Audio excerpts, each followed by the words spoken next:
তাই সনাতনী জাতি একটু ভালো করে জেনে নিন, অভিশপ্ত জীবনে কোনোদিন সাধু হওয়া যায় না। জয় শ্রী রাধেশ্যাম। সকলে ভালো আছেন তো? হাতে গোনা 2-3 জন সঠিক বলছে না, সবগুলো মিথ্যা কথা বলছে। অর্থাৎ নেমুখারাম চেনেন তো? এই নেমুখারাম কাকে বলে গো? বেঈমান না? মানে খাওয়ার পরে অস্বীকার করে। একটু আগে এখন জিজ্ঞাসা করছি আপনারা ভালো আছেন তো? সবাই বলে হ্যাঁ ভালো আছি। আচ্ছা একবারও তো বললেন না ভগবান আমাকে ভালো রেখেছে। এই ভালো রাখার মালিক কে? তাই যদি তার কথা না বললেন আপনি ভালো থাকবেন কি করে গো? যদি একটা আপনাদের চেয়ারম্যান যে সে সারা বছর আপনাদের দেখাশোনা করে, আচ্ছা এখন যদি আপনারা বাইরে গিয়ে বলেন যে না আমাদের চেয়ারম্যান আমাদের কিচ্ছু দেয় না, এই কথাটা যদি চেয়ারম্যান শোনে তাহলে আর কি কোনোদিন কিছু দেবে? এই দেবে? এই আপনারা যে এত বেঈমান আমার আগে জানা ছিল না। অর্থাৎ ভগবান এত সুখে রাখার পরেও একজনের 2টো পাও নেই, আপনার 2টো পা আছে, একজনের চোখ নাই, আপনার চোখ আছে, একজন বিছনায় শুয়ে আছে হাঁটতে পারে না, আপনি হেঁটে আসতে পারছেন। তাহলেও একবার বলেন না যখনই জিজ্ঞাসা করেছি আপনারা কেমন আছেন, বলে আমি ভালো আছি। আপনি ভালো থাকার কিচ্ছু নয়, ভালো রাখার মালিক ভগবান। তাহলে জিজ্ঞাসা করলে কি বলতে হবে? ভগবান ভালো রেখেছে। এই যে প্রতিদিন আমরা যখন বলি ভালো নেই, দেখবেন আমাদের যদি কেউ কাউকে জিজ্ঞাসা করে না দাদা ভালো আছেন না, মানে বেগুন বেচা এমন লস গেছে, মুখটা শুকাই একেবারে। এই মাটারে ঘুরে বসতে বলো, নাইলে বাইরা যেয়ে বসো। মা তুমি একেবারে আমার চোখে পড়ে গেছো মা, আর কাজ হবে না।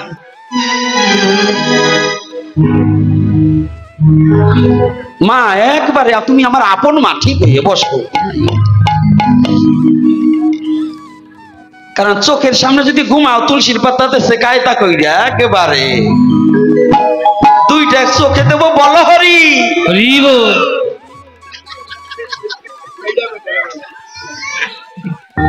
সাবধান, এইবার যেটা ঘুমাবে তুলসীর পাতা দিয়ে বলো হরি করে চলাতে ধরাই দেবা। হরি বল। হরি কোথায় এসে ঘুমাবা?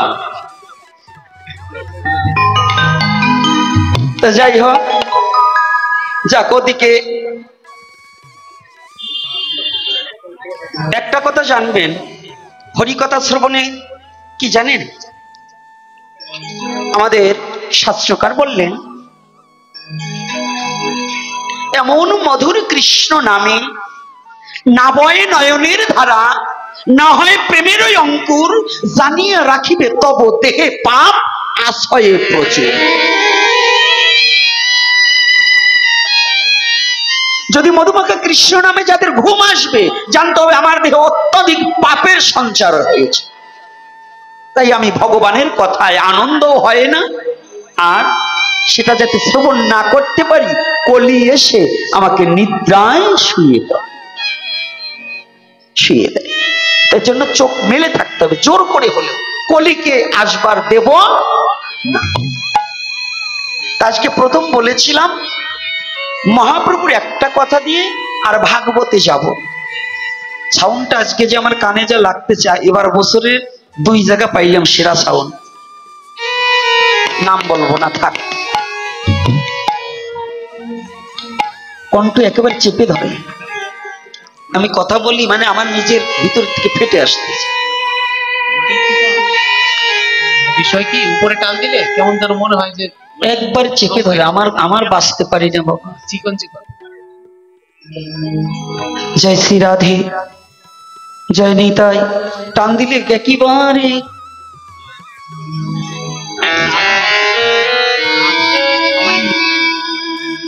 বাবা ওই যে সাউন্ডে আসছে, ওর বয়সের চেয়ে, ওর জন্মের বয়সের চেয়ে বেশি প্রোগ্রাম করি আমি, এই জন্যই বললাম। তো যাক যাক বাবা, তুমি যা দিয়েছো এই পর্যন্ত থাকো, একদিনই প্রোগ্রাম। সাধু কি আজকে এ বিষয়ে আগে ভদ্র হতে হবে। আমার প্রথম গুরুদেব শ্রী শ্রী গোপাল চাঁদ গোস্বামী মহাশয়, উনি প্রয়াত হওয়ার পরে যাকে গুরুরূপে বরণ করেছি বৃন্দাবনে কেশিঘাটে 178 শ্রী শ্রী মুরারি মোহন দাস বাবা। আমার এই দাদুগুরু বলেছিলেন তিনকড়ি গোস্বামী, তিনি বলেছিলেন যে আগে ভক্ত হতে চেয়েও না, আগে ভদ্র হওয়ার চেষ্টা করো। আগে তুমি ভক্ত হতে চেষ্টা করো না, আগে ভদ্র হওয়ার চেষ্টা করো। যে ভদ্র নয় সে কোনোদিন ভক্ত হতে পারে না। সে কথাটা কেমন কোথায় বলেছে ভাগবতী স্পষ্টভাবে বর্ণনা করেছে। আর শ্রীমান মহাপ্রভু কলির যুগের পাবন অবতারী শ্রীমান গৌরহরি, তিনি জগৎজীবকে উপলক্ষ করে বললেন, জগৎজীব চেতদর্প মার্জনা। শ্লোকটা আরো বড়, শুধু একটা কথা টানার জন্য আমি এই কথাটা বলছি। চেতদর্পণ মার্জনা, তোমার চিত্তরূপ দর্পণ খানাকে আগে পরিমার্জনা করো। যতদিন পর্যন্ত তোমার চিত্তটাকে পরিশোধন করতে পারবে না, তুমি ততদিন পর্যন্ত সঠিক মানুষ হতে পারবে না। বড় কথা কি জানি, এই মনুষ্য দেহটা প্রাপ্তি হয়েছে, আমি মানুষ হতে পারছি কিনা। ভারতবর্ষের উপমহাদেশের মধ্যে একজন সাধক, সাধন দাস বৈরাগ্য, তেনার একটা পদে লিখেছে,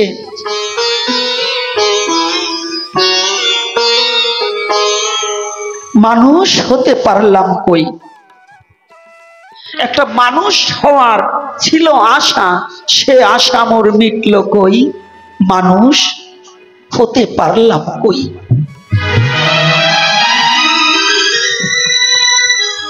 কথাটা ছোট হলেও ভাবার্থটা অনেক দূরত্ব। তোমরা একজন দাও, আবার স্টেজ এমনিতেই ছোট, মালা পরিধান করা এখানে এরা বসে না অনেক কিছু।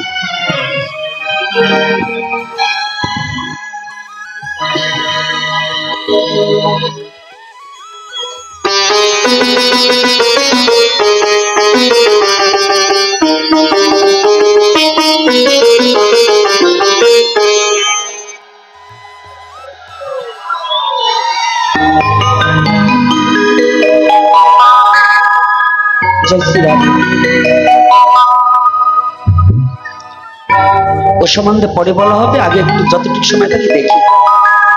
মানুষ হতে পারলাম কই, একটা মানুষ হওয়ার ছিল আশা, সে আশা মোর মিটল কই, মানুষ হতে পারলাম কই। সাধক না হয়ে আগে মানুষ হতে হবে, সাধু না হয়ে আগে মানুষ হতে হবে, ভক্ত না হয়ে আগে মানুষ হতে হবে, ধার্মিক না হয়ে আগে মানুষ হতে হবে। তারপরে তুমি বুঝবে মানুষের ধর্ম কি। ধর্ম বহু প্রকার, যেমন একটা পশুর ধর্ম আর একটা মানুষের ধর্ম। পশুর ধর্ম পশু ঠিকই পালন করে, কিন্তু মানুষ হয়ে আমি আমার ধর্ম প্রতিপালন করি।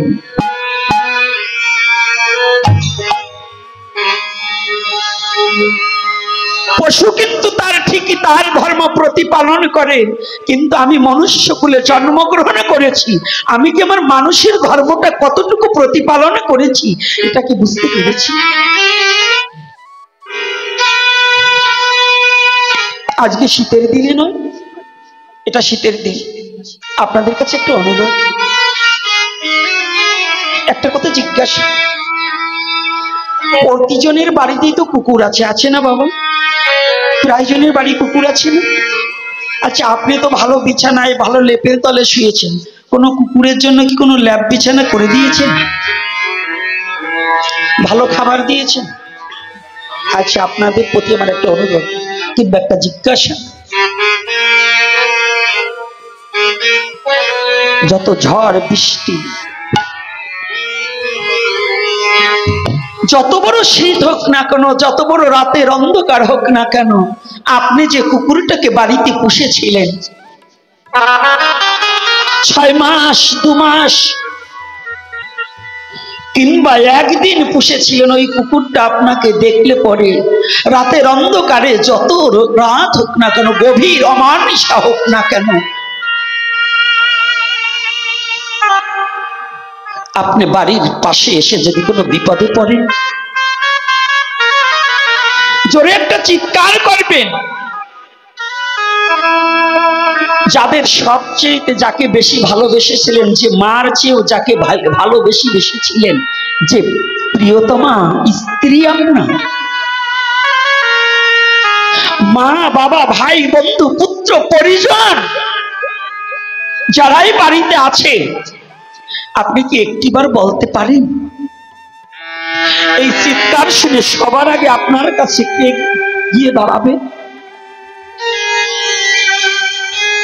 কে বাবা? আপনার মা খুঁজবে একটা লাইট নিয়ে, যে একটা লণ্ঠন নিয়ে, যে একটা হেরিকেন নিয়ে যায়। আপনার পুত্র খুঁজবে একটা লাঠি নিয়ে যায়। আপনার স্ত্রী বলবে যে আমি কোথায় চিৎকার দিল দেখি। কিন্তু এই কুকুরটা কান পেতে ওই চিৎকারটা যেন তার পরিচিত, ওই কণ্ঠস্বরটা যেন তার পরিচিত, এমনি ভাবে সে দিক নির্দেশনা করে সবার আগে এই কুকুরটা গিয়ে দেখেন আপনার কাছে।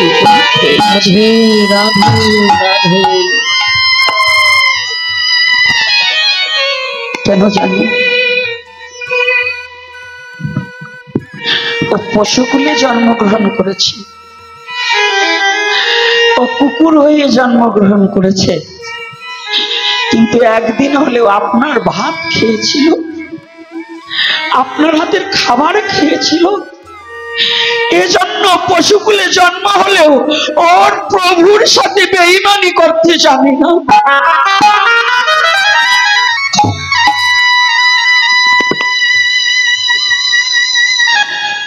পশুকুলে জন্মগ্রহণ করে একটা কুকুর তার প্রভুকে ঠিকই চিনে নেয়।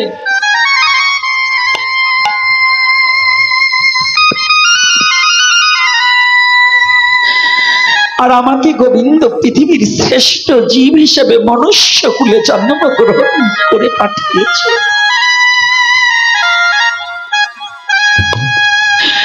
পৃথিবীর যাহা কিছু দিয়ে গোবিন্দ সৃষ্টি করেছে তার মধ্যে প্রেম সম্পদ দিয়ে মানুষকে সৃজন করেছে।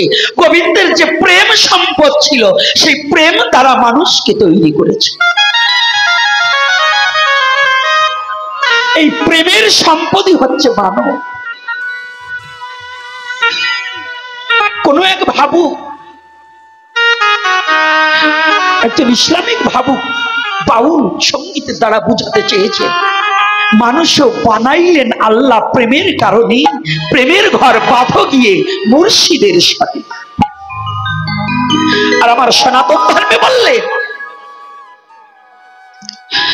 যদি এই পৃথিবীতে তুমি ভগবানের অস্তিত্ব খুঁজতে জানো, যদি খুঁজে পেতে চাও, তাহলে একমাত্র মানুষের কাছে গিয়েই তুমি ভগবানকে খুঁজিয়া যাও।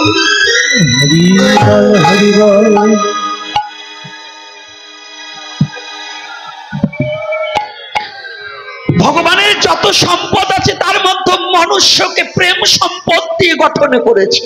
আমি সেই প্রেমের মানুষ হয়ে, সেই প্রেমের সম্পদের শ্রেষ্ঠ সম্পদের ব্যক্তি হয়ে আমি পশুর চেয়ে অদম হয়ে বসে আছি।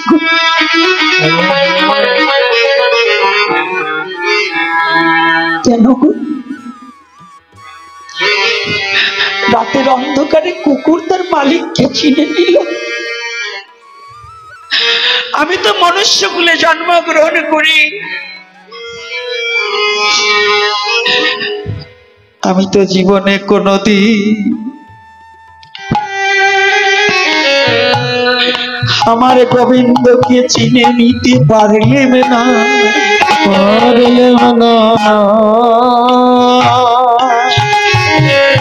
আমি আমার ভগবানকে ভালোবাসিতে পারিলেম না, শুধুই অহংকারে মত্ত হই, অভিমান আর গর্ভ নিয়ে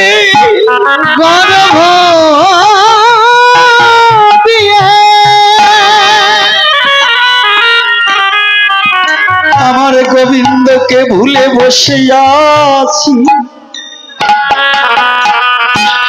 জীবনে একদিন গোবিন্দের চরণে প্রান্তে আমি গিয়ে বলিতে পারি নাই গোবিন্দ হে গোবিন্দ, আজ হতে আমি ওরে তোমার ভোলা। গোবিন্দ আজ হতে আমি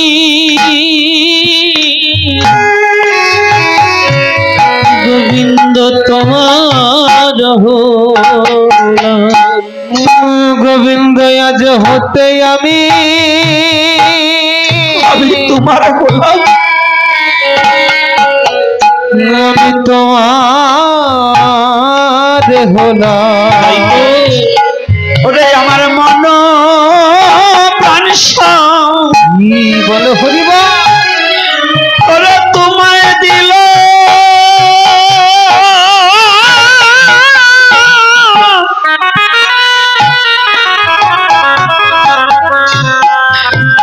ওরে আজ হতে আমি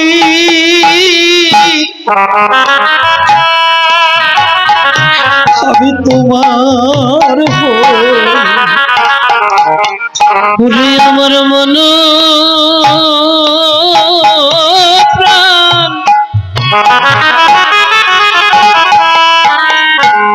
সব তোমায় দিলাম। জয় নিতাই গৌর হরি বল হরি বল।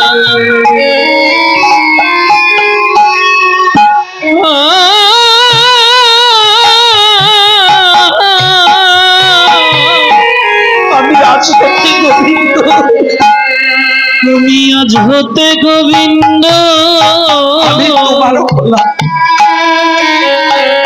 গোবিন্দ তোমার আমার মন প্রাণেশ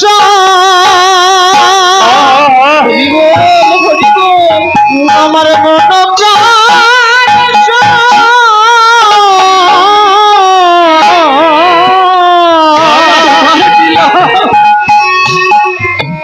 আমি তোমায় দিলাম।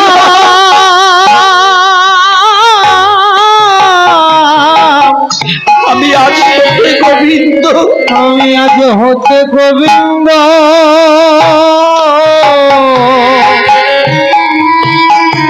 তোমার তোমার হলাম। বলো তোমার চরণ সারা ওরে আমি আর কোথায় যাব।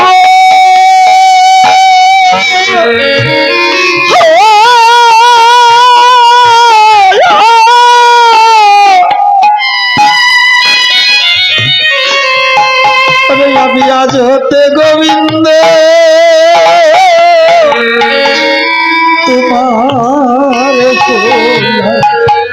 তোমার চরণ তোমার চরণ ছাড়া আমি আর কোথায় যাব। আমি কোথায় যাব।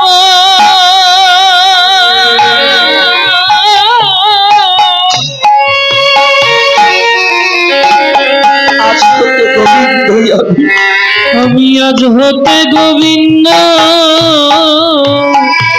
হলাম। গোবিন্দ তোমার তোমার চরণ ছাড়া গোবিন্দ আমি কোথায় যাব।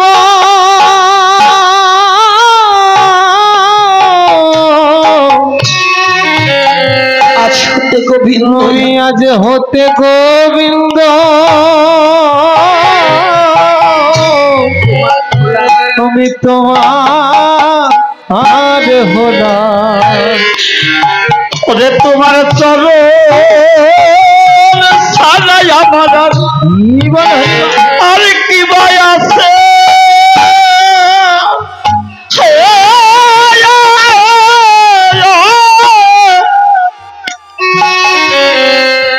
বলি আজ হতে গোবিন্দ আমি তোমার হলাম।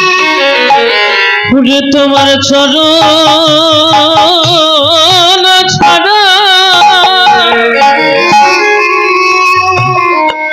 আমার কি ভাই আছে,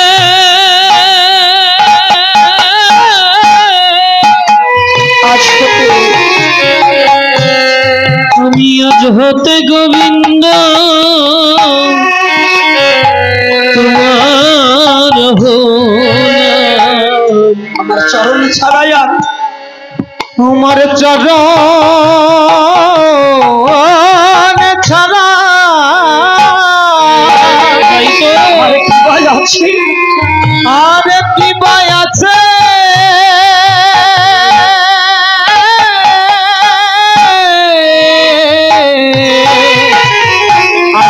গোবিন্দ তুমি আজ হতে গোবিন্দ তোমার তোমার হলাম। এই বিশ্ব জগতে জগতে জীবের ভগবানের চরণে ভিন্ন আর কোথাও দাঁড়াবার জায়গা নেই।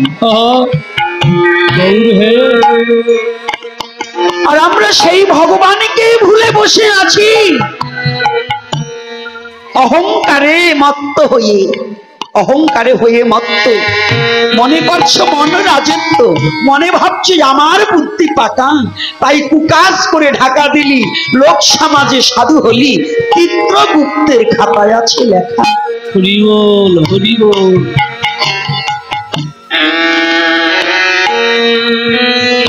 তুমি ভেবেছো তুমি যা করেছো তা কেউ জানে না, তুমি যা ভাবছো তা কেউ বোঝে না। না না না, পৃথিবীর সব লুকাতে পারবে, কিন্তু ভগবানের নয়নে কেউ ঢেকে রাখতে পারবে না।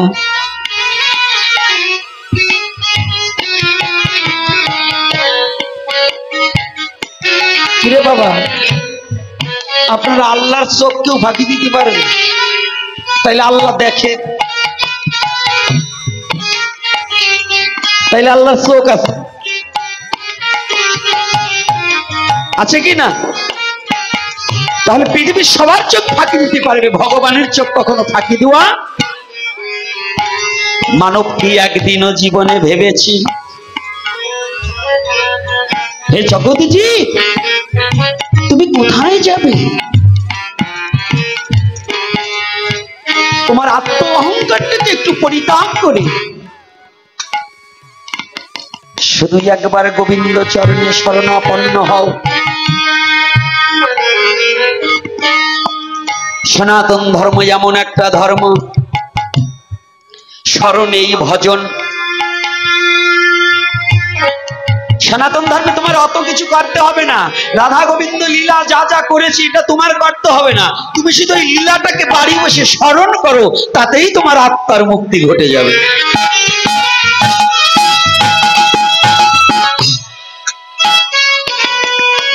তুমি শুধু স্মরণ করো।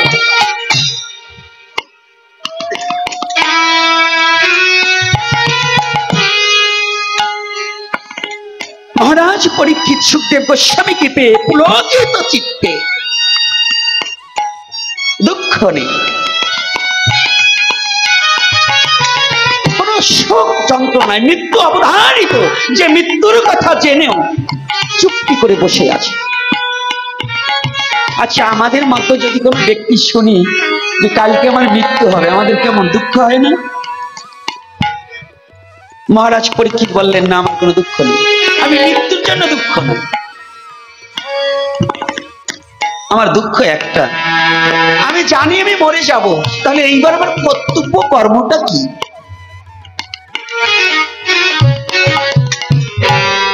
মরে যাব, কিন্তু আমার কর্তব্য কর্মটা কি? জিজ্ঞাসা কি করলেন? ভাগবতে প্রথম জিজ্ঞাসা করলেন মহারাজ পরীক্ষিত শ্রীল সুখদেব গোস্বামী পায়। আসন্ন মৃত্যু ব্যক্তির কর্তব্য, আসন্ন মৃত্যু ব্যক্তি, অতি সন্নিকটে যে ব্যক্তির মৃত্যু, সেই ব্যক্তির কর্তব্য কর্মটা কি? সুখদেব গোস্বামীর কাছে জিজ্ঞাসা করেছে, আচ্ছা বলুন তো, মহারাজ পরীক্ষিত তার আয়ু ছিল কতদিন? সে জানতে পেরেছিলেন আপনারা কয়দিন বাঁচবেন জানা আছে? হ্যাঁ আছে জানা? তাহলে এত বড়াই কেন, এত মারামারি হানাহানি কেন, এত বিভেদ কেন মানুষে মানুষে? কি ধার্মিক হয়েছেন আপনি?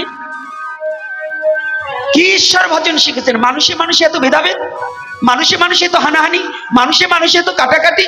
আমার সনাতন ধর্ম কথা বলে পৃথিবীর সমস্ত মানুষের মঙ্গলের কথা। এটা না বুঝে আপনি হিংসা করলে তো হবে না। আগে সনাতন ধর্মটাকে বুঝতে হবে, জানতে হবে, শিখতে হবে, মানতে হবে। শুধু জানলে হবে না, মানতে হবে। সনাতন ধর্ম কথা বলে পৃথিবীর সমস্ত মানবের কথা, কোন মানুষকে বাদ দিয়ে কথা বলেনি। কে বলছে মুসলমানকে দেখতে পারে না? মুসলমান হইলে দেখতে পারে, কিন্তু আনারিনে দেখা যায় না। আর হিন্দু যেগুলা প্রকৃত হিন্দু যে, আর যে প্রকৃত মুসলমান, তাদের মনে কোনো কলেরা থাকে না। আর যেগুলো মুসলমান হয় নাই, হিন্দু হয় নাই, মাঝখানের কোরস, ওগুলোর মধ্যে জাতাজাতি ভেদ থাকবে। কথাটা বোঝেন নাই? প্রকৃত একজন ব্যক্তির কাছে সূর্য কি দান করে নাই? আলো দান করে কিনা? আচ্ছা, হিন্দুরে সূর্য, আপনি বললেন মুসলমানের হিন্দুরে দেখতে পারে না, সূর্য তো দেবতা, হিন্দুরে পূজা করে না, করেন কিনা কথা বলে না। এই মাঘ মাসে সূর্য পূজা আসতেছে না, আপনারা কি বাজার ঘাট করেন না? তো চুপ থাকেন কেন?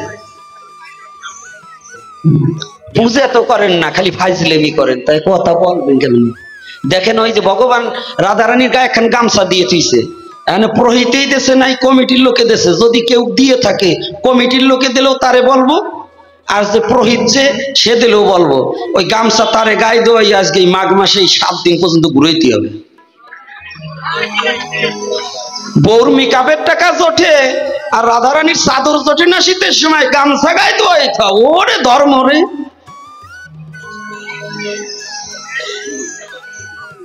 একটু সেকন মারলাম, ভাবছো মুখ ব্যাংকে দিয়ে আসবো না?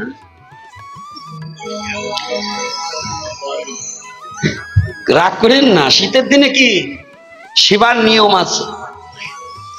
কি বাবা, সেবার নিয়ম আছে না? প্রতিটা জিনিসের নিয়ম আছে, আগে নিয়ম জানুন। খালি হরে কৃষ্ণ বলে শীত হয়ে পড়ে গেলে কাজ হবে না, ওই খোল ভাঙা কীর্তনে কাজ হবে না, আগে জানতে হবে। ওজন ছাড়া ভজন করলে কপালে কষ্ট ছাড়া কিছু ঘটবে না। কারণ গামছা কি গায়ের বস্তু নাকি? এই ভগবান ঠগাই না দরবার আমরা করি কেন? মিলাদ যদি পড়া মায় খালি জিলেবি বিয়েই বাড়ি নাও, ওই যে হুজুম ঠগায়। এই যে আমার কয় বাবারা আইছে না, একটু না বইলে পারি না, কারণ ওরাও তো আসছে, একটু বইলেনি। মিলাদ পড়াবার গেলে খালি জিলাপি, আর বিয়েই বাড়ি গেলে ছানার রসগোল্লা ছাড়া যায় না। কয় বিয়ের সাথে তো কায়দা মতো খাতি, আর ও জায়গা তো খাবে গরিব মানুষে, দেবো খালি জিলাপি। এই যে দেখছেন, কথা বাইরে গেছে, সত্যি কথা। যাক বাবা, তাহলে কি কথাটা কি আমারটা কি অ্যাকচুয়ালি সত্য না মিথ্যা বাবা বলুন? মনের খোলা রাখতে হবে না সব কাজে? কি মন খোলা রাখতে হবে কিনা? আমরা যে মরে যাব, আমরা কে কখন মারা যাব তা জানি। তারপরে এত বড়াই কিসের, এত অহংকার কিসের? এই কথাটা যদি ভাবতো কোনো হিন্দু, কোনো মুসলমান, কোনো বৌদ্ধ, কোনো খ্রিস্টান, তাহলে আজকে সারা পৃথিবী ব্যাপী যে ধর্মের নামে যে ভণ্ডামি চলছে, ধর্মের নামে যে মারামারি হানাহানি চলছে, ধর্মে ধর্মে যুদ্ধ চলছে, একজন একজনকে কেটে দাও, একজনকে মারো, রাস্তায় পেলে তিলক পরাটা পেলে ওটাকে মারতে হবে, এইগুলো কি ধার্মিক না শয়তান? সত্য কথা বলবে, এটা কি রাজনীতির কথা? বাবা, এটা কি রাজনীতির কথা? এই বললেও আমার দোষ, এরা বললেও আমার দোষ। এই একটু আগে আমার ছেলেটা আছে, বাবা কি রাজনীতি সম্বন্ধে কিছু বলবেন না? ওরা কি বোঝে আমি কিছু বুঝলাম না। ওরা যে এই এতকাল আমার পাঠ শুনে ওরা কি বুঝলো আমি বুঝলাম না। আমি কোন রাজনীতিবিদদের কোন পাঁচাটা কুকুর নয়। আগে দেখা আমি কোন নেতার সাথে আছি নাকি, আমি কোন মন্ত্রীর সাথে তার ঘুষ খাবার জন্য নাকি এই সারা বাংলাদেশে ওয়ান পিস সাধু আমি গোপীনাথ, সরকারের 10 টাকা এখনো আমার পেটে যায় নাই। 10 কেজি চাইলো কোনো গভর্নমেন্ট আমার দেয়নি, আমি খাইনি, আর তার জন্য আমি কোনো গভর্নমেন্টের পাশ ঘুরি না। আর একটু গোপন কথা বলে দেই, গতকাল একজন ফোন করছে, বাবা কি আপনার সামনে অনুষ্ঠান? হ্যাঁ, তাই টিউনো বরাবর একটা দরখাস্ত দেবেন, এক জায়গাতে এক লোক এইটা আইনিয়ে দেবে, নাম বলবো না, জায়গার নামও বলবো না, টিউনোর নামও বলবো না, অন্য একজন মাধ্যম দালাল এখনো নিপাত হয়নি, বলছে যদি 40,000 টাকা আসে তারে 20,000 দিতে হবে। আমি কিছু পুনাম তোর ওই দরখাস্তর উপরে 40,000 আসবে, ওই দালালে খাবে 20,000, আর গোপীনাথ দেবে 20,000। গোপীনাথ না, সাধু সেবার জন্য ওই দালাইয়ে টাকা গোপীনাথ লাগবে না। আমার ভক্তরা শুধু ফেনাবাদ খেয়ে যাবে, তো ওই দালালের ওই জোচ্চরের পয়সা দিয়ে আমি কোনো বৈষ্ণব সেবা দেবো না।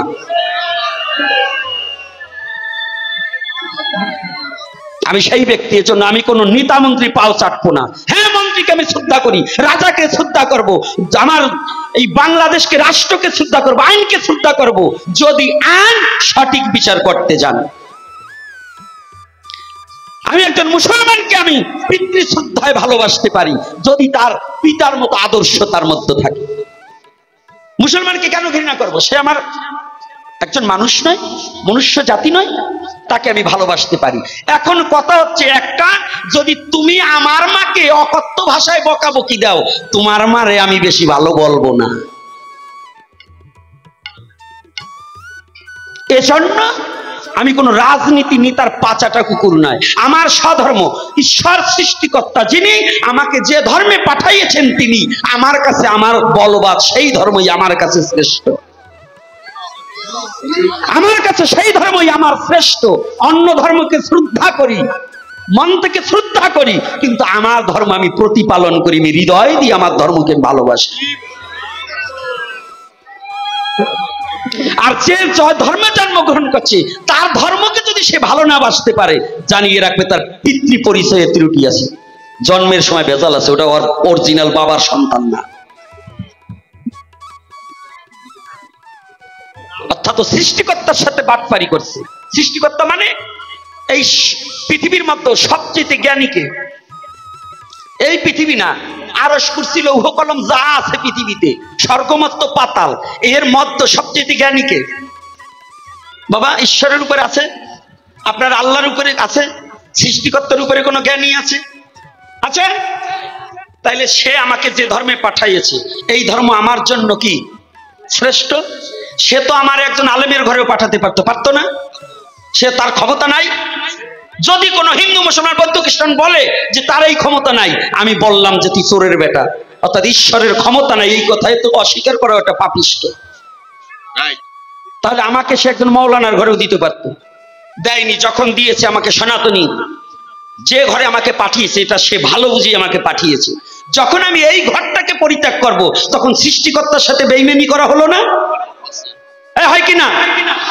তাহলে যে নিজের ধর্মকে ভালোবাসতে জানে না, ওর জন্মে ত্রুটি আছে, জানবে ওর অরিজিনাল বাবার জন্মের না। এইটা কথাটা বললে কি রাজনীতি কথা নাকি?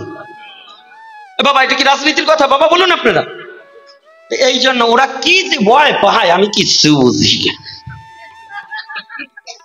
আমার খুব যন্ত্রণা হইল কি, এই হিন্দু জাতি এত বড় চামড়া মোটা হয়ে গেছে, আর দুঃখের আর বলার কিছু নাই। নিজে তো কিছু করবেই না, কেউ কিছু করবার চাইলে করবার দেবে না। থামাই দেখ, বাবার নাম পরিচয় দিতেও যদি এত ভয় পাও, তো এই পৃথিবীতে থাকো কেন? ইন্দুর মারা ওষুধ কি সব মরে যাও, কারণ তোমরা ইন্দুরের মতোই ভালো, বিষ খাবার বলবো না, ঠিক আছে? যাক, একটু রসের কথা তো বলতে হয়, নাহলে খালি রাগ করলে পরে কষ্ট পায় না। কি বাবা, আনন্দের কথাও তো দুটো বলতে হয় না? আলোচনার মধ্যে কোনো কথা হবে না।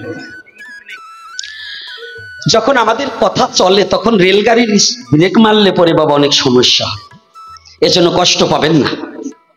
তো এইবার যখন ভক্ত কি প্রশ্ন করেছে, আসন্ন মৃত্যু ব্যক্তির কিম কর্তব্য, ভাগবতে স্পষ্ট। কে প্রশ্ন করেছে? মহারাজ পরীক্ষিত। সুখদেব গোস্বামী কোনো ডাইনবাও কোনো কথা না বলে বলছেন সাধু সাধু সাধু। তিনটি কথা বলছি, কি একবার নয়, কয়বার? কি কি? চমকে উঠেছে মহারাজ পরীক্ষিত। বলছে মুনিবর কি বলছেন? আমি কোনো সাধু নয়, অভিশপ্ত জীবনে কোনোদিন সাধু হওয়া যায় না। এটা আমার কথা বলছি না, ভাগবতে। এই যুবক যুবতী যারা ভালো মন্দ আজকে যারা এসেছেন সনাতন ধর্ম অবলম্বনকারী, অর্থাৎ অন্য ধর্মকে আমি শ্রদ্ধা করছি, কিন্তু নিজের ধর্মকে শাসন করা যাবে, অন্য ধর্মের লোককে আমি শাসন করতে পারবো না। কারণ যেহেতু মাইক জগতে একটু আলাদাভাবে চলে আসছি, আমি অন্য ধর্মকে একাক্ষ কথা বলবো না এবং তাদের শাসনও করব না। আমার ধর্মের প্রতি আমার শাসন করার অধিকার আছে। তাই সনাতনী জাতি একটু ভালো করে জেনে নিন, অভিশপ্ত জীবনে কোনোদিন সাধু হওয়া যায় না। অভিশাপ কি? অভিশাপ কত প্রকার আজকে একটু বলবো না বলতে হবে আজ। তাহলে অভিশাপ তিন প্রকারের অভিশাপ।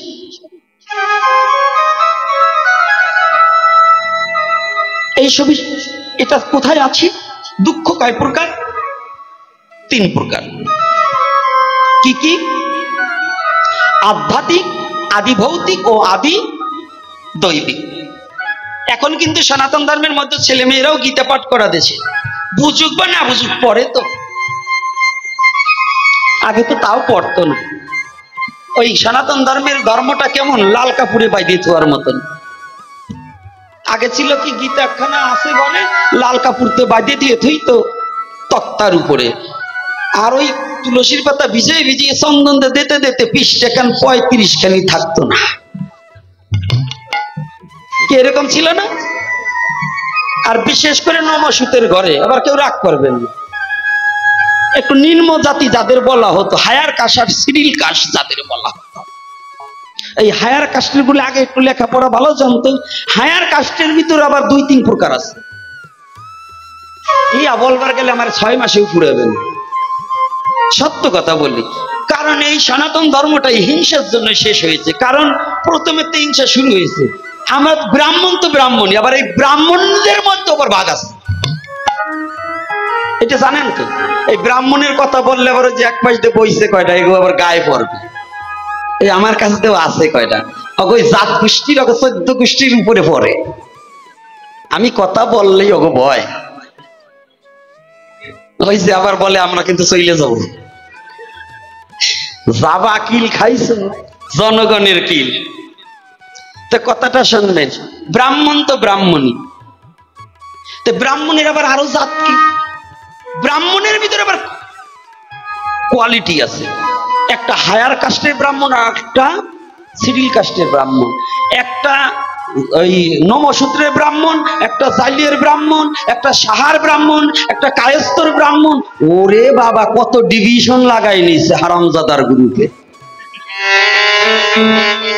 সনাতন ধর্মের মূল যেখানে সেখানে একটু অ্যাটাক করছি। কারণ যতদিন পর্যন্ত সনাতনী জাতির এই যে হিংসা, জাতিগত হিংসা না যাবে, ততদিন পর্যন্ত সাধুও হবে না, ব্রাহ্মণও হতে পারবে না, তুমি মানুষও হতে পারবে না।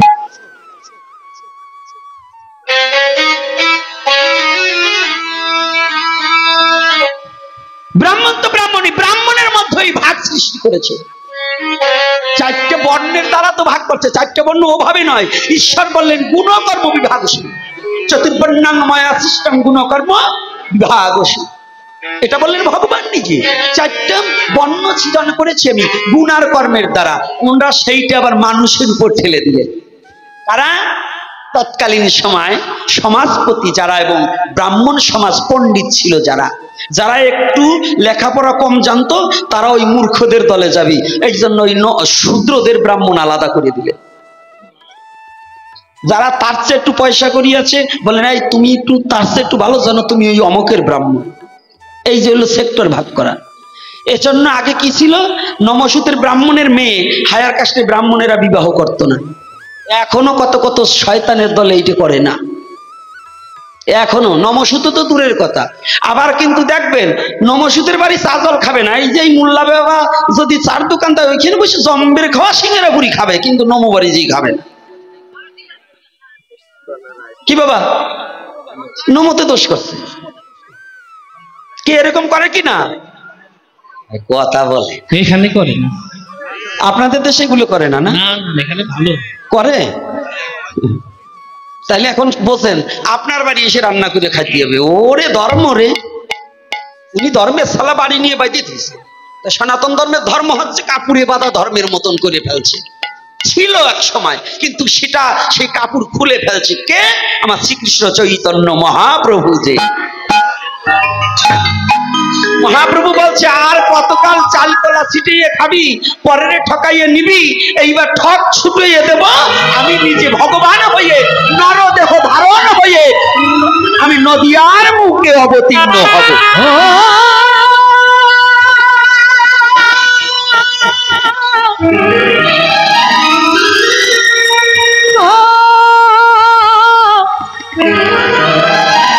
মহাপ্রভু জন্ম লইলেন ব্রাহ্মণ কুলে, জন্ম কোন কুলে? ব্রাহ্মণের ঘরে না, কিন্তু মহাপ্রভুকে ব্রাহ্মণ রাখছে। ব্রাহ্মণ রাখেনি তা না, মহাপ্রভু সাক্ষাৎ ব্রাহ্মণ, ব্রাহ্মণের বাবা। ও ব্রাহ্মণ জন্মাইছে, সে হচ্ছে মহাপ্রভু। তো মহাপ্রভু বললেন আমি কোনো হিংসা রাখবো না। মহাপ্রভু খিচুড়ির ধর্ম প্রচার করেছে। কোন ধর্ম? কেমন?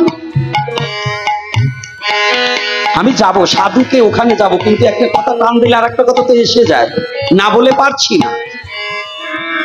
সেটা কি? খিচুড়ি রান্না করতে হলে যেমন মুগ ডাল, কালার ডাল, ডাবরির ডাল, খেসারির ডাল, সব ডাল লাগে না? লাগে কি না? তো আলাদা আলাদা ডাল রান্না করলে ডাইলে কি বলে জানেন? এখন বর্তমান কোন ডাল বেশি দামি? মুগ ডাল।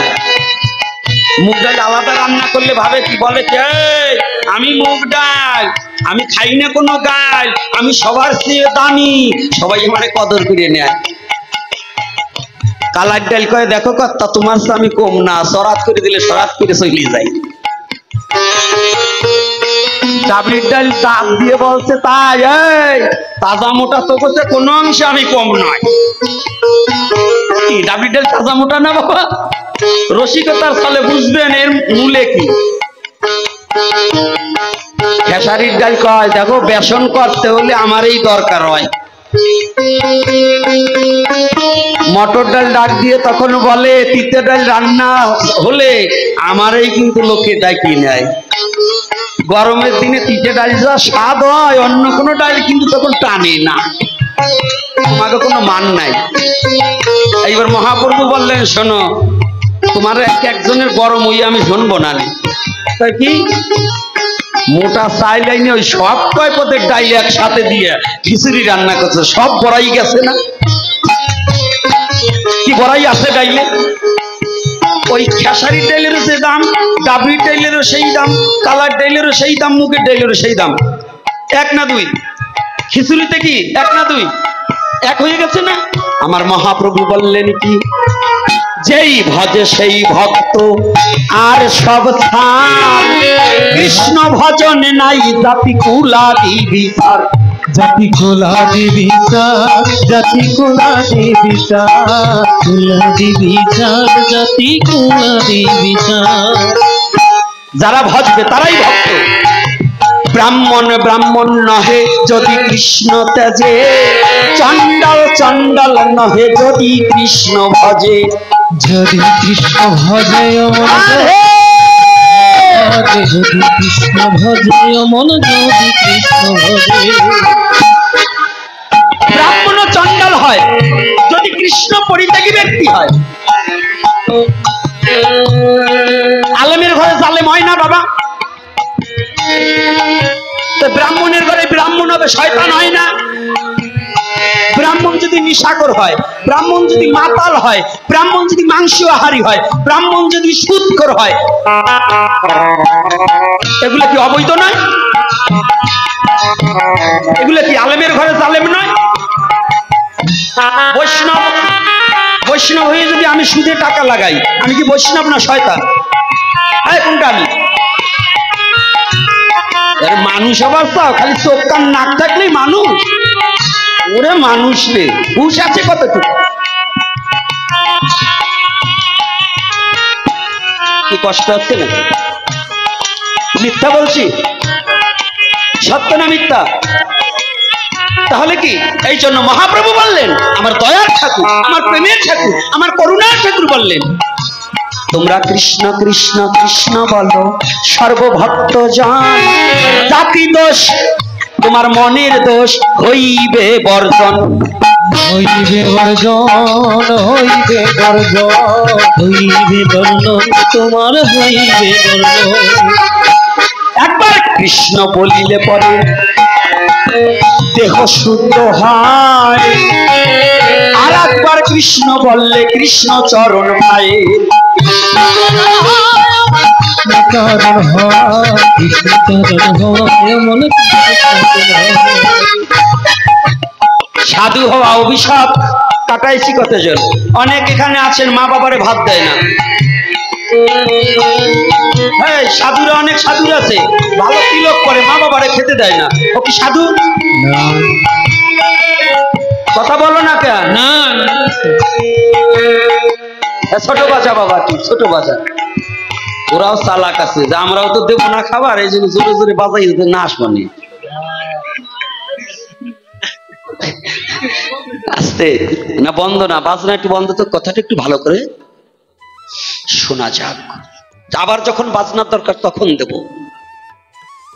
আচ্ছা, যদি বলুন তো, গর্ভধারিণী মা বাবা যদি প্রকৃত মা বাবা হয়, এই এখন যেটা কথা বলবে যদি মহিলারা বলে বসবো, ওরা ওর শ্বশুর শাশুড়ির খাবার দেয় না, স্বামীরে মারে। আমার কথা শোনো মা।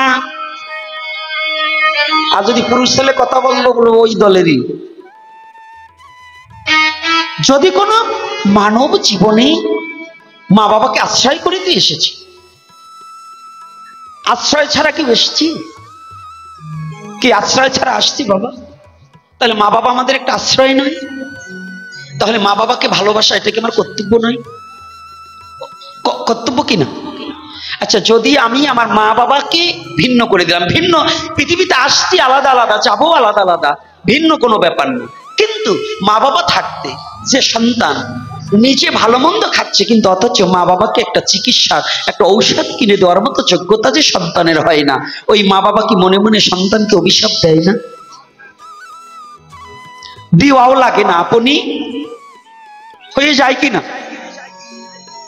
আচ্ছা, আমাদের সমাজের মতো অপর গ্রামের একটা মেয়ে, অপর গ্রামের একটা ছেলে, কিন্তু ধর্মীয় দৃষ্টিকোণ থেকে সাক্ষী রেখে, চন্দ্র সূর্যকে সাক্ষী রেখে, খালি সনাতন ধর্মে তুলসী তিল এগুলো নয়, ইসলাম ধর্মেও সাক্ষী লাগে, লাগে কিনা কামিন নামায়? তারপরে সবচেয়ে বড় সাক্ষী হচ্ছে কলমা পড়ানো। বিয়েও কলমা পড়ায়, পড়ায় কি কিনা বাবা? আচ্ছা, কলমা হচ্ছে বড় সাক্ষী, আর আমাদের বেদ মন্ত্র হচ্ছে সবচেয়ে বড় সাক্ষী। তা আজকাল পোলাপানে তো বেদ মন্ত্র লাগে না, চৈত্র মাসে নাই, ভাদ্র মাসে নাই, যে সময় মনে চায় এই সময় বাড়ি নিয়ে এসি মেশিনে। ওতে কিন্তু ধর্ম রক্ষা পাবে না। হাসো কেন? ওটাও মেশিন। মানব সৃষ্টির মেশিন কি মানব নয়? মা বাবা নয়? আমাকে সৃষ্টির মেশিন কি আমার মা বাবা নয়? ঈশ্বর হচ্ছে পরমাত্মা রূপে আমার মধ্য অংশকলা রূপে দিয়ে দিয়েছেন তার শক্তি, আর এই চর্ম হাড় মাংস পিণ্ড ইহা হচ্ছে মা বাবার রজবীজের সৃষ্টি। ভেবেছ কি? ভেবেছ কি? একটু গভীর চিন্তা করো। হাসার কথা আমি বলি, তাহলে যাকে অগ্নি সাক্ষী করে বৈদিক মন্ত্র বেদ মন্ত্র উচ্চারণ করে যে স্ত্রীকে নিয়ে আসলে, স্ত্রীর প্রতি স্বামীর কর্তব্য আছে, আর স্বামীর প্রতি স্ত্রীরও কর্তব্য আছে কিনা?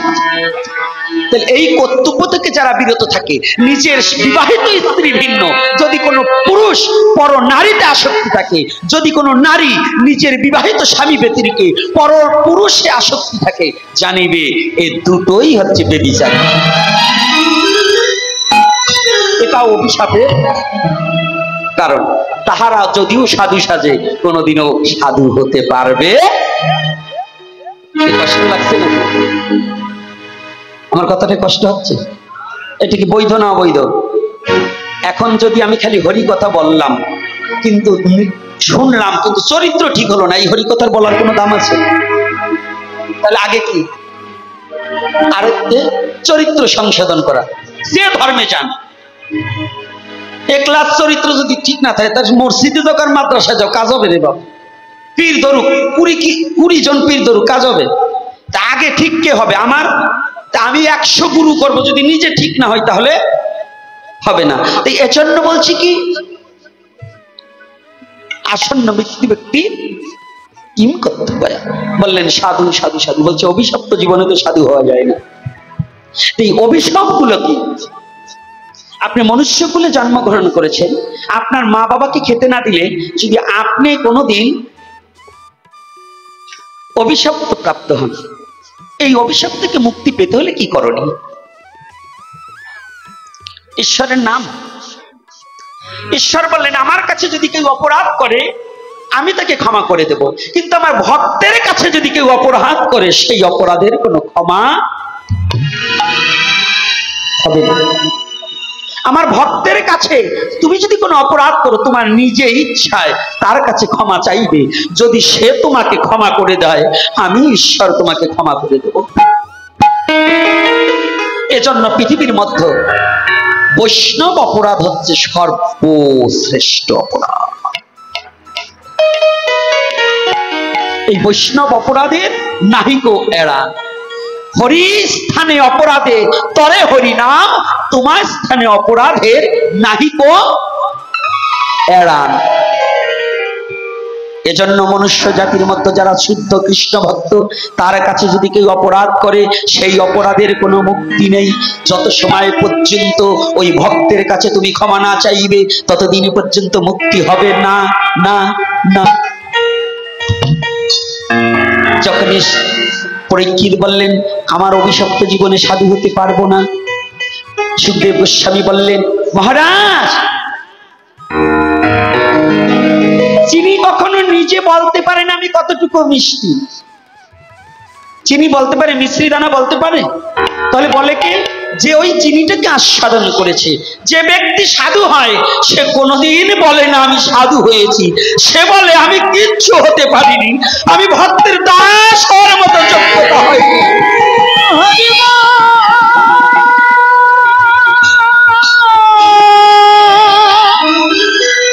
সে বলে আমি কিছু না। শুদ্ধ ভক্ত কোনোদিন তাকে বলাতে পারবেন না আমি ভক্ত হয়েছি। কিন্তু একজন ব্রাহ্মণ, সে কোনোদিন স্বীকার করবে না আমি ব্রাহ্মণ হয়েছি। সে কি বলবে জানে? প্রকৃত ব্রাহ্মণ না বলে পারছি না। আমার জীবনের একটা দৃষ্টান্ত বলছি, একেবারে বাস্তব জীবনের ঘটনা। আমি যার ঔরাসে জন্মগ্রহণ করেছি, আমার বাবা তখন জীবিত আছে। আমার বাবার গুরুদেব খুলনা কাথলিতে ভবতারণ মুখার্জি, আমার হরিনাম দীক্ষার গুরুদেব। এই ভবতারণ মুখার্জি একদিন আমার জন্মমাটির স্থানে আসেন। আগের দিনে কিন্তু 10 টাকার চিনি কিনে সারা রাত কীর্তন করত, আর এখন পোলাও ভাত দিলেও ভক্ত পাওয়া যায় না। এখন টাকার অভাব নাই, কিন্তু ভক্তের অভাব হয়ে গেছে। আর তখন টাকার অভাব ছিল, কিন্তু শুদ্ধ ভক্তের অভাব ছিল না। একেবারে সত্য কথা বলবেন, একটু চিনি দিয়েও মানুষ রাত 2টো পর্যন্ত জাগতো না। আর এখন ভালো পোলাও, ডাল, রসা করলেও ভক্ত পাওয়া যায় না। তবু আজকে গাজীপুরের ভাগ্য ভালো, ভালো ভক্তি দূর থেকেও দেখছি কিছু এলো।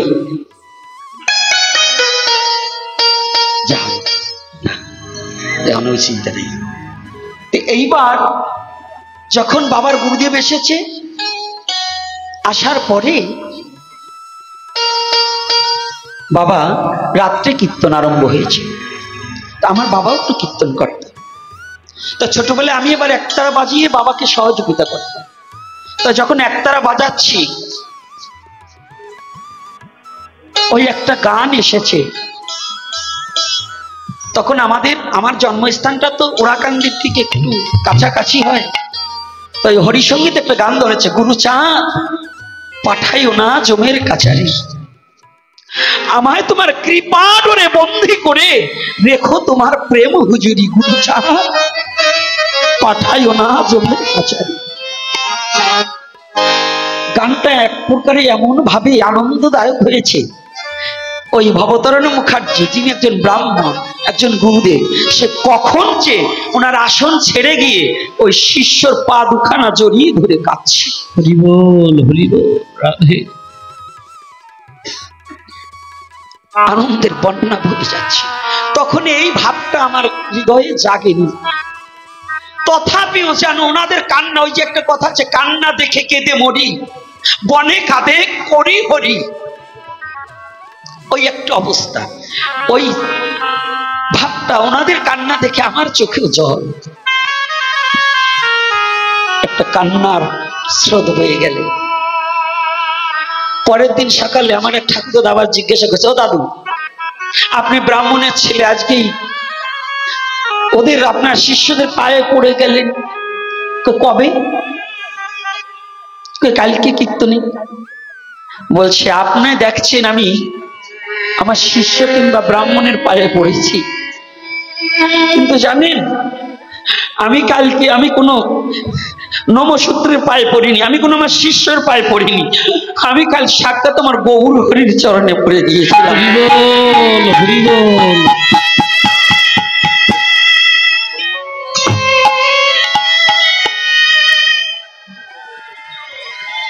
আমি অন্য কারো পায়ে নাই, আমি আমার গৌর হরির পায়ে পড়েছি। কথাটা একটু ভালো করে বুঝতে হবে। তো কোন মার্গে গেলে পরে একজন গুরুদেব তার শিষ্যর চরণ দুখানা জড়িয়ে ধরতে পারে? এটা কি কোনো সাধারণ কথা হয়? আমার জীবনে এইটা একটা নিদর্শন, আমি যতদিন দেহে প্রাণ থাকবে এই কথাটাকে ভুলতে পারবো না, যে কখন একজন গুরু তার শিষ্যের চরণ জড়িয়ে ধরতে পারে, তখন সে এই দেহটাই থাকে, এই পরমাত্মাটা ঈশ্বরের কাছে চলে যায়। সে গুরুময় ব্রহ্মাণ্ড দেখে কিংবা ঈশ্বরময়, যেদিকে হরি সেদিকে হরি দেখে। এইটা হচ্ছে অহংকার চূর্ণ না হওয়ার অব্দি কত জীবনে কোনো কিছু ঘটে না। তো বললেন, তাহলে সাধু চেনা যায় কি? যেজন সাধু কোনোদিন বলতে পারবে না আমি সাধু হয়েছি, তাহলে সাধু বোঝা যায় কি করে? ওনার সঙ্গ করিতে করিতে পাশের লোক যদি তার সঙ্গ করিলে তার আনন্দ হয়, তার চরিত্র পরিবর্তন হয়ে যায়, তখনই বুঝবে ওই ব্যক্তিটাই সৎ ব্যক্তি, ওর আচরণেই মানুষ আনন্দ পায়। এজন্য ঠাকুর অনুকূল চন্দ্র একটা কথা বলেছে, কি বলেছে জানেন? চাউনি তোমার মিষ্টি করো ভাষা, চলন তোমার মিষ্টি করে ঘুচাও সবার ব্যথা।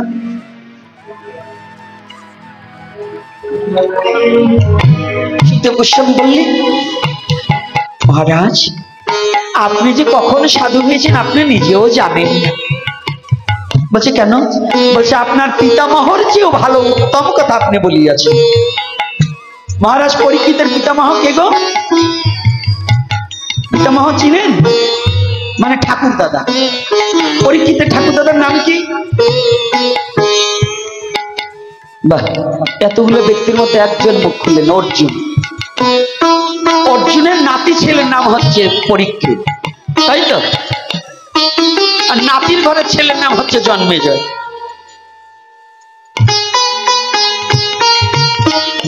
তোমার পিতামহর চেয়ে, অর্জুনের চেয়েও তুমি ভালো কথা বলিয়াছ।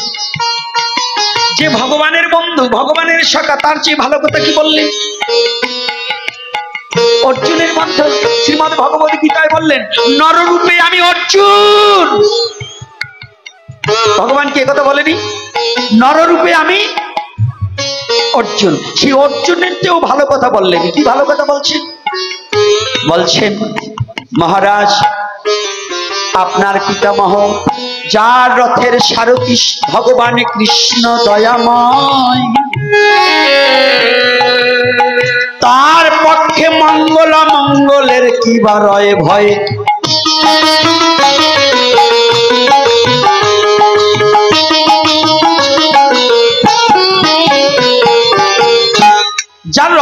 সারথি।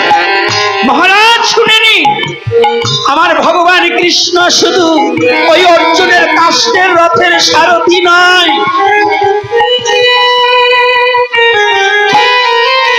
আমার ভগবান কৃষ্ণ প্রতিটা জীবের জীবন রথের সারথি আমার কৃষ্ণ দয়াময়।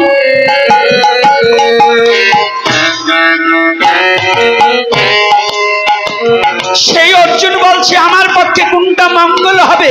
মঙ্গলময় হরি যার রথের সারথি, তার কি আর মঙ্গল চিন্তা করার প্রয়োজন আছে? মঙ্গলময় কে? আমার ভগবান। তো যার কাছে সে মঙ্গল খুঁজছে। এইবার নির্বাচ্য হয়ে গেছে। আর আপনি বলছেন কি জানেন? কর্তব্য কর্মের কথা। তো জগতে কর্তব্য পরায়ণতা হতে হবে। তো কর্তব্য কাকে বলছে? আপনি অন্য গ্রামে সাধুগিরি করতে গেলেন, নিজের ঘরকে ঠিক রাখলেন, এটা তো সাধুগিরি নয়। আমার কথাটা কিন্তু একটু ব্যতিক্রম, কষ্ট পাবেন না। আনছেন যখন দুটো সত্য কথা শুনতেই হবে, জেনে শুনেই তো আনছেন, তাহলে সত্য দুটো কথা না বলে পারছি না। কর্তব্য কি? পিতৃত্ব কর্তব্য, মাতৃত্ব কর্তব্য, পুত্রত্ব কর্তব্য, বন্ধুত্ব কর্তব্য আছে না? প্রতিটা ব্যক্তির কর্তব্য আছে কিনা? ভাই ভাইয়ের প্রতি কর্তব্য আছে না? স্বামী স্ত্রীর প্রতি কর্তব্য আছে না? বাবা ছেলের প্রতি কর্তব্য আছে, ছেলের বাবার প্রতি কর্তব্য আছে। সবাই শুধু আমরা ছেলের কর্তব্য খুঁজি, কিন্তু বাবা মায়ের যে কর্তব্য আছে এটা কি খুঁজি? হ্যাঁ, বাবা মায়ের কর্তব্য নাই, আছে কিনা? ইসলামে বললেন সে একজন প্রকৃত মা বাবা কি তার ছেলেকে যদি দ্বীনের শিক্ষা দিতে পারে। আর সনাতন ধর্মে বললেন ধর্মবিহীন মনুষ্য পশু তুল্য। কি? সে প্রকৃত পিতামাতা যে তার সন্তানটাকে ধর্মের পথে নিযুক্ত করতে পারে। সন্তান জন্ম দিলে যদি তোমার সন্তানটাকে ধর্মের পথে না নিতে পারো, তাহলে তুমি প্রকৃত পিতামাতা নও। আচ্ছা, আমরা এই যে যারা এসেছি, আপনাদের দেশে অনেকদিন ধরে আসি না, আমরা তো ছেলে মেয়েকে শিক্ষিত করবার চাই, ছেলে মেয়েকে বড় চাকরিজীবী করতে চাই, ভালো ঘর বাড়ি করে দিতে চাই, জায়গা জমি করে দিতে চাই। কয়জন মা বাবা আছি যে আমার ছেলেকে আমি সাধু করব? আছি? আরো সাধু পথে গেলে বাধা দেই। কে কে বলছে নাই? বাবা আপনি জানেন না, এই পৃথিবীর মধ্যে যত ধর্ম আছে তার মধ্যে শিক্ষিত জাতি ছিল এই সনাতনী, কিন্তু এরা আলসা ছিল, সেটা উঠিয়ে ফেলছে। আপনি জানেন না হয়তো ইতিহাস। আমাদের টোলা ছিল, গুরুগৃহ ছিল, প্রতিটা সেগুলো এই জাতিতে নিজেরা হিংসার কবলে পড়ে উঠিয়ে ফেলেছে। কি উঠিয়ে ফেলছে না? বলুন সত্য কথা কিনা? আমাদের টোল ছিল না? আচ্ছা, গুরুগৃহ ছিল না? সেটা কোথায় গেল? কেন আমাদের কেন এটা করেছে জানেন? এই জাতিকে মূর্খ তৈরি করার জন্য কিছু স্বার্থান্বেষী ব্যক্তিরা এইগুলোকে আস্তে আস্তে করায়ত্ত করে তারা ছাড়া আর অন্য কোনো জাতি পড়তে পারবে না। কি কষ্ট হচ্ছে নাকি মানে কথাটা? না মিথ্যা বলছি বলুন? তাহলে সেই জাতি এত শিক্ষিত জাতি, যেখানে আজকে আমি যেখানে কথাটা বলছি, তাহলে কর্তব্য পরায়ণতা। আপনার ছেলেকে চোর বাটপার তৈরি করার জন্য প্রস্তুত, কিন্তু একটা সাধু তৈরি করার জন্য প্রস্তুত নই। তাহলে ছেলেকে যদি আপনি ধর্ম, আরে সাধু হলেই বিয়ে করতে পারবে না এমন কোনো কথা না। আপনার ছেলে বিয়ে করুন, ছেলে মেয়ে জন্মাও, দেখ অসুবিধা কি, তবু যেন ধর্মীয় লাইনে থাকে। আর যদি ওর ভাগ্যে সেই ত্যাগী হয়, আরে মুসলমানদের মধ্যেও যে বিয়ে করবে, করতেই হবে। কেউ কেউ বলছে বিয়ে না করলে নবী তাকে শাফায়াত করবে না। ও হাদিসে এক পৃষ্ঠা বলছে, আর এক পৃষ্ঠা পরেই নাই। যদি বললে কেন, আয়না বিবির স্বামীর নাম কি, আমার মনসুরুল্লালের স্ত্রীর নাম কি, আর ওয়াস করুনির শ্বশুর বাড়ি কোথায়, এই তিনটা প্রশ্ন আমার একটু দেয় যান। কারণ বিয়ে না করলে যে নবী শাফায়াত করবে না, অনেক জায়গায় অনেক শুনি। অর্থাৎ ওই যে ব্যক্তি বলে উনি হাদিসের এক পৃষ্ঠা পড়ছে আর এক পৃষ্ঠা পড়ে। আমাকে ভিতর কিছু টাটকা সাধু আছে, টাটকেনি সাধু, ওরা নিজের যেটা সুবিধা ওইটা বলে, আর যেটা নিজের ক্ষতি ওইটা আর বলবে না। কি আছে না? দেখবেন ওই যে সেরাতের দিকে, এই যে আজকে একটা নতুন তত্ত্ব পাইছে। নতুন তত্ত্ব কি জানেন? আমার ওই যে আমার দুটো পাগল আইছে, আমার এই পাগল দুটো বলতেছে, বাবা আমাদের শ্রাদ্ধ ঠিকই মাছ দেয় করে, কিন্তু কর্তার যেদিনকে মা মারা গেছে সেদিন মাছ দেয় নাই। তাই বুঝছেন কোন জায়গায় ঠেকাইছে? অর্থাৎ আপনার মা বাবা মরার পরে পিশাচ হয়েছে, ভূত হয়েছে, আর ওনার মা বাবা দেবী হয়ে গেছে, দেবতা হয়ে গেছে। কথাটা বুঝছেন? এইটা এখন যদি এই নমো জাইতার অন্যান্য জাইতের যাদেরকে ঠকাচ্ছে এই বোধগম্য না হয়, এই শুয়োরের চামড়া আর কোনোদিন পাতলা হবে না। অর্থাৎ যারা এখনো ঠকায়, তার মা মারা গেলে নিরামিষ শ্রাদ্ধ করা হয়, আর আমার মা মারা গেলে বলে মাছ লাগবে এই জায়গায়। তাহলে এরা কত বড় জোচ্চোর, কত বড় ঠকবাজ, কত বড় বেঈমান জাতির সাথে বেঈমানি করছে। এদের সঙ্গ করাও পাপ।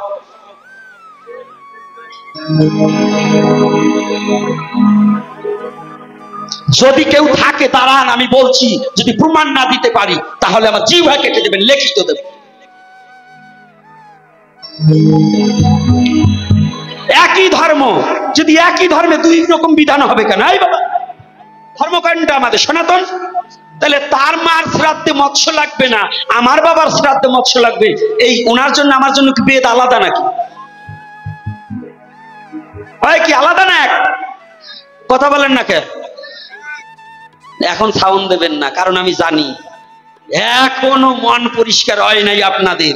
যতই ভাগবত দেন আর কীর্তন 15 দিন 1 মাস দেন, 1 মাস ভাগবত দেন, টাকা হইছে পয়সার কামড়ে ভাগবত দেওয়া শিখছে আর কীর্তন দেওয়া শিখছে। এখন এই সনাতনী জাতি পয়সার কামড়ে দেয়, কিন্তু হৃদয় দিয়ে ভালোবাসে না ধর্মকে। কারণ হৃদয় দিয়ে ভালোবাসতে হলে ধর্মের শাস্ত্রের অনুধাবন করতে হবে এবং তাকে মান্য করতে হবে।